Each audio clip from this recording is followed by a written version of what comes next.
اهلا بيكم في نقابة الاكيلة. والنهارده هنقيم سمين، بس تفتكروا مين المفروض يجي يقيمه مكاني النهارده هقيم السمين، لان انا لازم اجربه قبل الفرعون الكبير بتاعي. كان لازم ادوق الفشه والكرشه، ومفيش حاجه اسمها بقرف، في حاجه اسمها اني اشاركه. هيشيلني فوق راسه وانا بناديه اقول له ياه للنداء، استاذ للتفخيم وللفقع في نفس الوقت. محمد بصوت شتوي، بعين شتويه، بكفته شتويه، بعيش صغير بجنيه شتوي. اهم حاجه تكوني مقدره جوزك. عارفه ليه؟ لان لحم كتافه بالدنيا، ما بالك بقى ببقيه الحاجات. ودلوقتي هدوق معاكم الكفته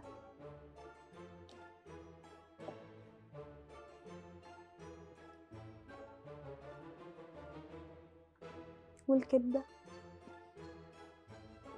حلوة جدا. اهم حاجة تسيبيه عادي يفرفت على السجاد. انا لو طول يجيب لي جرس عشان يندهلي بيه، هجيب له جرس يندهلي عشان ما يوجعش صوته وانا اروح له على طول. تقييمي النهارده للسمين انه مش حلو، لان الفشه بتاعته مش فشتي والكبده بتاعته مش كبدتي. انا لو طول اديه كلي. السمين مش حلو، ياخدني انا اولى. سمين عز. لا، مش هاكل سمين. انا مش هاكل سمين طالما ما بحبوش. ليه؟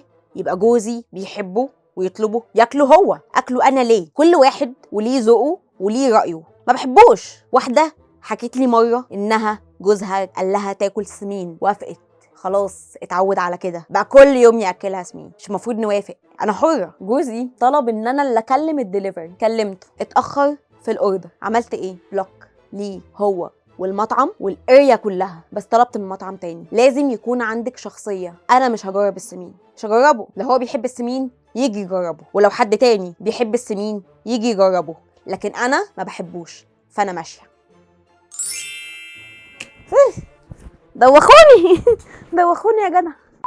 ده بالنسبه لارائهم هم، اما بالنسبه لرايي فانا من حق اقيم.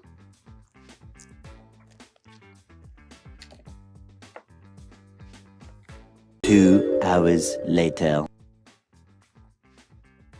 انا بالنسبه لي السمين جامد، وبالايد بقى، ولا اكله بطريقه شتويه ولا صيفيه ولا لا، علشان انا بقرف معاه. سمين كبده وكفته وكلام، يعني حاجه مش ازمه. يعني انا بالنسبه لي السمين عجبني، ماليش دعوه برايهم هم. لو انتوا عندكم راي تاني ممكن تشاركونا في الكومنتات. ما تنسوش تعملوا لايك وشير وسبسكرايب، واعملوا منشن لصاحبكم الاكيل يجي ياكل معايا.